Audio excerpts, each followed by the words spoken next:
Good win. Stephen A., I'll leave that to you. You're up first.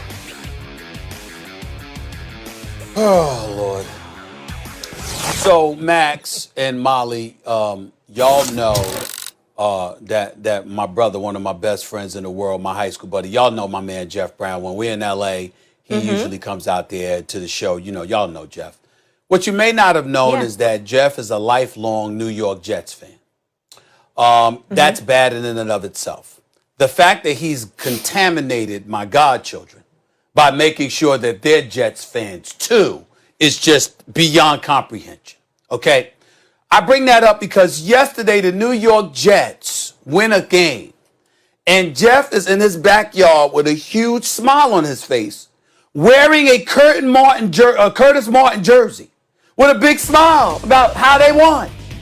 This is the idiocy that I'm talking about, and I hate to associate that word with my brother because I don't do that because he's a brilliant dude.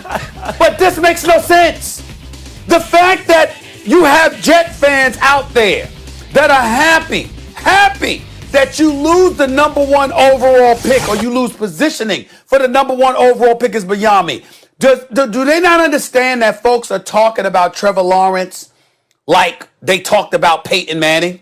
Do they understand that at 6'6", you know, with his arm and his wheels and his intellect as a football player, how brilliant this brother's going to be? It makes no sense whatsoever. As far as I'm concerned, do everything to get the number one overall pick. So if you don't want to spend it on Trevor Lawrence, Max, you could market that and trade him for assets you wouldn't believe. But the Jets under Mr. Adam Gase came to the Jets looking high with his press conference. 8-22 as a head coach since. Definitely should get fired after the end of the season. The Jets, once again, just show how ridiculous they are. The Jets are even losers at losing. They're even losers at losing. They can't even win at losing, and they're the best at losing. This is, remember when we argued, what did we argue, Stephen A? What was the dumbest play of the year, right? Was it the play call? Yeah, we Greg Williams. A play call to the brain, Greg Williams play call to the brain freeze of the Falcons. What was the dumbest thing we'd seen that year?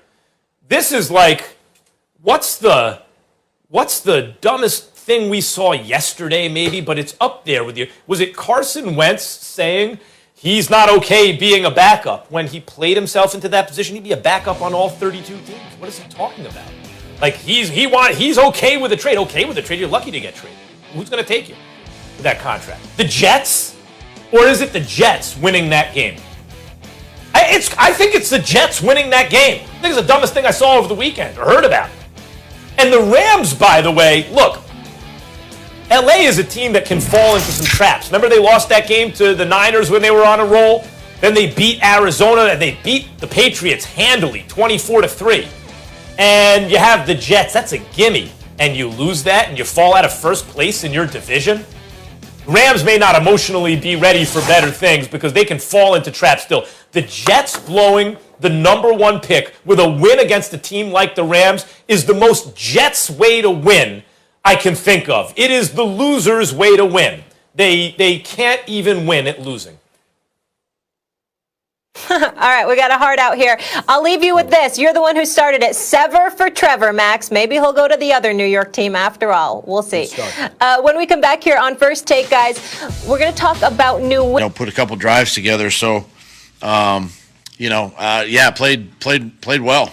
And I'll probably have a decision for you, tomorrow on next week.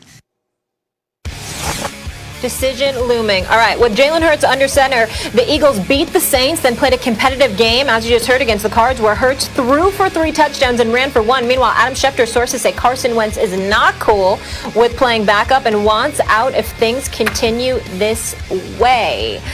Our quarterback, Dan Orlovsky, joining us now. Dan, hope you had a lovely weekend. Good to see you, sir. Too. It's good to see you and Stephen A. Thank you. I'm going to start with that guy you're not excited to see, Max Kellerman over there. Max, do you think Hurts' performance means that Wentz is officially done, that his time is up there? And Doug Peterson, what is he talking? He'll have a decision tomorrow. I mean, how slow can you be to have a decision by tomorrow? If the decision's over, it's been over. There are two different stories here. There's Carson today, right? There's Carson Wentz and there's Jalen Hurts. Where do you want to start? Let's start with Jalen Hurts because he played last night, right? 3 touchdowns in the first half. 5 touchdowns now against no interceptions, right? And this with the offensive line and the skills position players that Wentz apologist Orlovsky have been pointing to make apologies for Wentz. Same people. Why is that going on? By the way, you know why he had the most chunk plays since? You know, the last time an Eagles quarterback had 3 touchdowns in the first half since? Nick Foles, both times. Nick Foles. Same players Carson Wentz had. Nick Foles. So Nick Foles is doing it. Jalen Hurts is doing it. No, Jalen Hurts, by the way, you want to talk about his performance. Everything that could go wrong went wrong early. Intentional grounding in the end zone and a block punt. You look up at 16-0. Did he give up or did he persevere? He was accurate all day. This whole time I was saying, Hurts must be showing nothing in practice. I'm starting to think it was the opposite. I'm starting to think he was showing stuff in practice. And this decision was too long coming. Now, from Carson Wentz's point of view, Carson Wentz, he leaks now? Now that Hurts is making his second start? Now you want to leak that? If that's Wentz leaking, and why would it be in the best interest of the other side of the team to leak? That's ridiculous. Why would it be? They wouldn't. Now you want to do that? It's a bad teammate. Guys, that's a bad leader. It's not a leader. You're pouting. You don't agree with the decision. You've been the worst starting quarterback in football this year. And every time another guy plays, be it Nick Foles or now Jalen Hurts, or even you talk about a 40-year-old quarterback on one leg in the playoffs, there's no perceptible drop-off between your play and theirs. And in fact, frequently the team plays better. And you're complaining you're not okay with being a backup? You got no choice. No team's going to trade for you. Everyone knows that's an unmovable contract. Oh, yeah, of course you play Jalen Hurts. Of course Wentz is done as a starter. This is obvious. It's a long time coming. I warned you every step of the way how to correct it. No one corrected it. This is where we are. Jalen Hurts ain't perfect, but it is his job to lose. Well, I disagree with that. It's his job for the rest of the season as well as it should be, and we need to find